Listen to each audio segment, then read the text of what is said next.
maamulka jaamacadda Camuud ee Boorama iyo sidoo kale Barasaaba gobolka Awdal maayarka degmada Boorama iyo laamaha amniga ee gobolka oo caawa kulan warbaahineed ku qabtay taliska ciidanka bileeska ee gobolka Awdal ayaa ka hadlay dhacdada wiil dhalinyaro ah oo wax ka baranayay jaamacadda Camuud oo caawa fiidkii askari ka tirsan ilaalada jaamacadda Camuud ku toogtay afaafka jaamacadda kadib markuu soo kala dhaxgalay muran ardaygani oo lagu magacaabay Ibrahim Salaad oo kamid ahaa sida la sheegay ardayda u soo waxbarasho doontay jaamacadda Camuud maamulkani kala duwan ayaa waxay tacsi tiiraanyada u direen qoyskii qaraabadii uu ka baxay alla naxariistii janna ka waraabiyo wiilkan lagu magacaabay Ibrahim Salaad oo kamid ahaa ardayda jaamacadda Camuud ayaa waxay yiraahdeen inna lillahi wa inna ilayhi raaji'uun inna lillahi wa inna ilayhi raaji'uun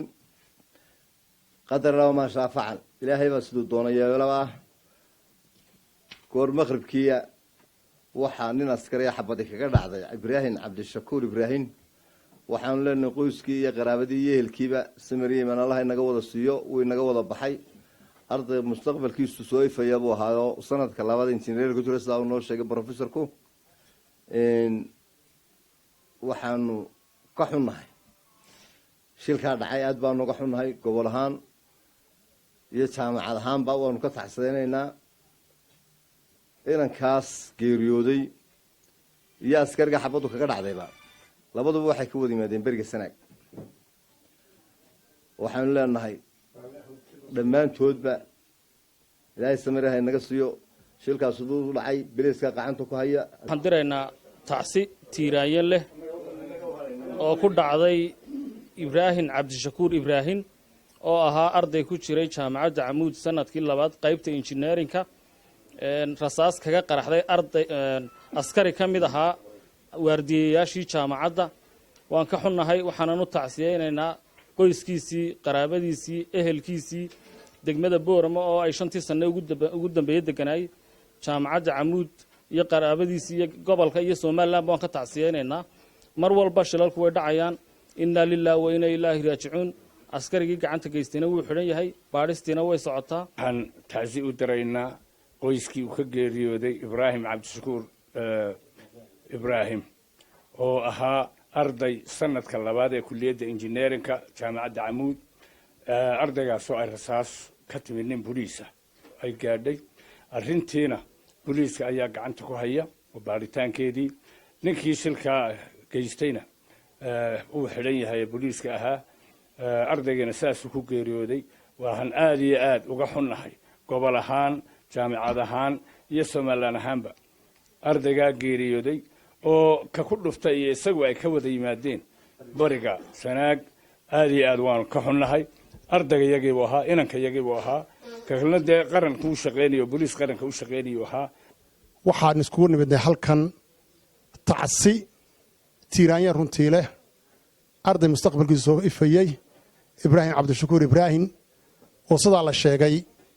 jaamacadda Camuud ku jiray qaybta kulliyadda sanadkii labaad ku jiray engineering ku jiray waxa isku kaaya keenay intayadaasina waad garanaysaano waxa weeye waa damqasho haddii gobolkan ay mid gobolkan ay ku dhici lahayd ama mid gobolladan kale reer Soomaaliland ku dhici lahayd intayadaas isku ma nimaadeen intayadaas maanta isku ma nimaadeen laakiin waxa isku kaaya keenay cid kasta meel shafog ka yimid baa isku kaaya keentay taasa maanta habeennimada xilliga isku kaaya keentay waxaan leenahay samiriya Allah ka siiyo gabigeennaba dhammaan tarakadii uu ka tagay samiriya Allah ka siiyo waxa weeye sida loo sheegana ninkii biliiska ahaa ee gacanta geystay waxa ku gacanta ku haya biliiska waxa ku gacanta ku haya gobolka waxa ku gacanta ku haya xukuumadda waan u daba fadhinaa haddii alla yiraahdo eeladii uu ka baxay iyo waalidiintii iyo walaalihii iyo qaraabadiina samiriya ibn Allah ka siiyo jaamacaddii iyo ardaydii kulliyadda ahaana samiriya ibn laga siiyo waxa loo sheegay in ninka dhintay iyo ninka gacantu kaga dhacdayba ay isku hayb yihiin gobolka Sanaagna ay yihiin insha Allah Allah u naxariisto samiri bariga Sanaag ilaahay u naxariisto ninka samiriya ibn Allah inaga wada siiyo qaran ahaan iyo qoys ahaan iyo qolo ahaanba iyo jaamacad ahaanba ilaahay samir iyo iimaan jamiil ay naga siiyo badal khayr qabana ninka qoyskiisii Allah ka siiyo waxaasi dadku waxba isku sheegaa in aanay meesha sidii annaguba aan u damaqsanay inaan taxsiya idiin soo dirno oo aanay wax dhiilooho meeshaa taallaan aanu jirin yaannu u qoonsannay. waan idiga taxseedaynayaa, qalbiga allah idiin adkeeyo. ardaydii uu ka tegey samiriye iibaan allah ka siiyo, jaamicadda madaxdeedii waxbaraysay, duqaydii reerka ahayd, kulle ahaan gobolkan dhammaantii iyo somalilanba. waa Jamaal Cumar Tubeec, telefishinka badda cas 24 TV, magaalada Boorama.